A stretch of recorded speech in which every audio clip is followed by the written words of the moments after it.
Hi there and welcome to Hyundai Power Products. My name is Adrian and today we're going to look at this HY215DKH space heater. So I'm going to open the box, lay the contents out on the table and you can see exactly what you get. So I've laid everything out on the table. First of all, we have the heater unit itself here. Now there is going to be some assembly to do and we shall show you that moving forward. So again, we have the user manual. Now I do recommend that you read the user manual thoroughly before use. Okay, so moving on, we have these two steel bars here which form the framework and handle. We have the two wheels, two cable tidy brackets, two wheel trims, an axle here, and finally we have this bag of screws, washers and clips which we're going to use during the assembly. So I've done this many times and I'm going to show you the easiest way to assemble the wheel and axle and the lower frame. Okay, so we're going to need the two wheels, two large washers, two little R-clips, two wheel trims, this frame, now you can identify it because it has very flat pieces on the end of the bar with a hole, and finally an axle. So you'll see a hole in the end of the axle. I'm going to put an R-clip in one end, then I'm going to take a washer and feed it all the way on next to that R-clip.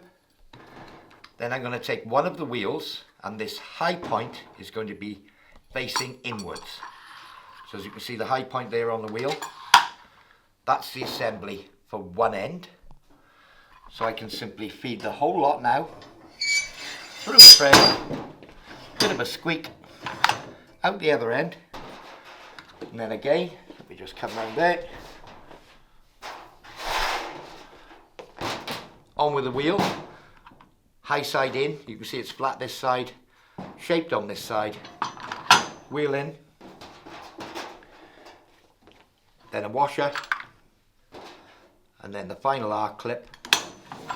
There we are, and that's the sub-assembly of the lower frame, axle and wheels done. So to fit the wheel trim, I'll just offer it up. It's got some little barbs in here. Now it will take a little bit of a push, so I'm just going to hold the wheel, hold it in place and just give it a little bang with the palm of my hand. You should really use a block of wood, soft hammer, something like that, but quick slap and there it is in position. So I've placed the base frame now the right way up. Okay, so we've got a bar down on the deck, the two wheels. So the wheels go on the hot or output end of the machine. That'll become apparent when I just pick it up off the floor now and I'm going to pop it on there. So bending my knees, lift the machine up and place it loosely in position. So in the bag of fasteners you'll see that we've got long screws and short screws. There are two long screws. We'll come to those long ones a little later. I'm going to take the short screws. There's a hole here on the very end of the tank which we're not using. The next hole back has to line up with this hole in the frame here. So I can just about see it. And I'll just place a bolt in that hole. And very loosely put a nut on the underside. So I'm just going to go to the other side now and do exactly the same. The second hole back, put the bolt in the frame. So I've got the handlebars here. It's going to go on this way round. And there are two holes in the tank here. The forward hole, I can place a bolt, long bolt, down through. And you can see the use of the long bolt, it goes through two frames. So a long one there, let's just get another short bolt and a short bolt through there. Let's just hold that in position. And again, I'll put a nut on loosely there. Short bolt in this hole, nut on loosely there. And I'm going to replicate that on the other side. So with all 6 bolts in position, I'm just going to hold the nut on the underside. It will grip once you start to tighten. And tighten up all 6 screws. Now I've got a crosshead screwdriver here. So that's those two, nice and tight.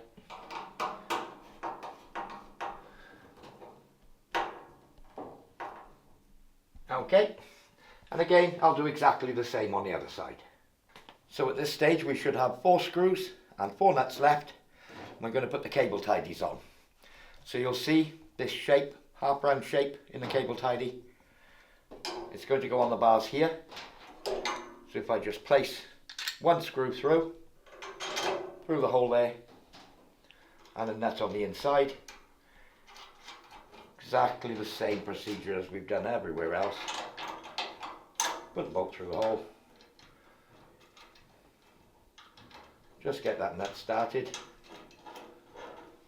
I can take my screwdriver, you can see there's a hole right down through here, so we can get at the bolt easily and tighten up the two bolts. Okay, again, I'll do exactly the same on the other side. So with the two brackets firmly attached in place, I can just tidy that cable up around those brackets so that when we're transporting the machine around, the cable and plug won't be dragging on the floor. So that's all of the assembly done on the machine. So the next thing we need to do is to add our fuel. So fuel filler is here. Now when filling with fuel, obviously initially it's going to be cold, but when refilling with fuel, always let the machine cool down completely before putting fuel in. So fuel filler here, unscrew the cap anti-clockwise, and you will notice that there is a fuel strainer in the tank here. Leave this in the tank even when filling, because it will collect any debris that might be in your fuel cans. And again, if you do notice any debris in there, give it a clean from time to time to stop it building up. So we would fill the fuel tank, not to the very rim here. We need to leave it perhaps an inch or so down. There's no point in overfilling it. If you do spill any fuel, make sure you clean it all up thoroughly. And again, we can replace the fuel filler cap, screw it down firmly by turning it clockwise. Fuel gauge here does have a red flag in it. When the fuel tank is empty, the flag is back inwards towards the machine, and when the fuel tank is full, you'll see it creep its way across to this side to the F mark, and when it's full, as you'd imagine, it will show up underneath the F mark.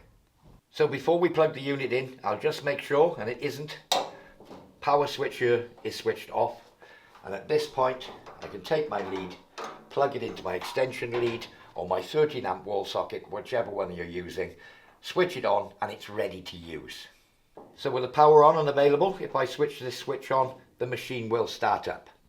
Okay, so that would be the on switch, and that would be to switch it off. Next control we're going to look at is this thermostat knob here. Now the temperatures are graduated in centigrade and Fahrenheit. So for instance, if I was to turn the knob to here, it would keep outputting until the room temperature reached 80 degrees or 25 centigrade. Again, if I turned it down, the machine would cut out when the room temperature reaches 20 centigrade or 70 Fahrenheit. And the actual room temperature will be shown on this digital display here. You will see this pressure gauge here on the back of the machine, and inside it is an adjustment screw. Now this is preset at the factory to the correct pressure. It does show in the manual exactly what that pressure should be, but should that pressure change at any time, we may need to adjust the pump pressure, which is what pumps the diesel through, to get it back to the desired figure. And this can vary depending on temperature, on the condition of the filters and what have you. But anything you need to know on this will be in the user manual. So, recommended distances here on the hot end, 8 feet or 2.5 meters, 250 centimeters away from anything. Otherwise, it's going to get very hot on the surface of anything closer than that. Okay? All the other dimensions, the back, the front, the side and the top, we need to be 4 feet away or 1.25 meters, 125 centimeters. Just bear in mind, give it a little bit of room. 8 feet and 4 feet all around it, clear with nothing in the way.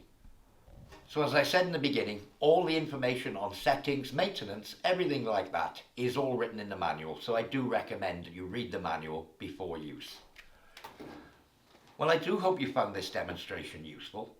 For more information on this or any of our other products, visit www.hyundaipowerproducts.co.uk. I've been Adrian, and thank you for watching.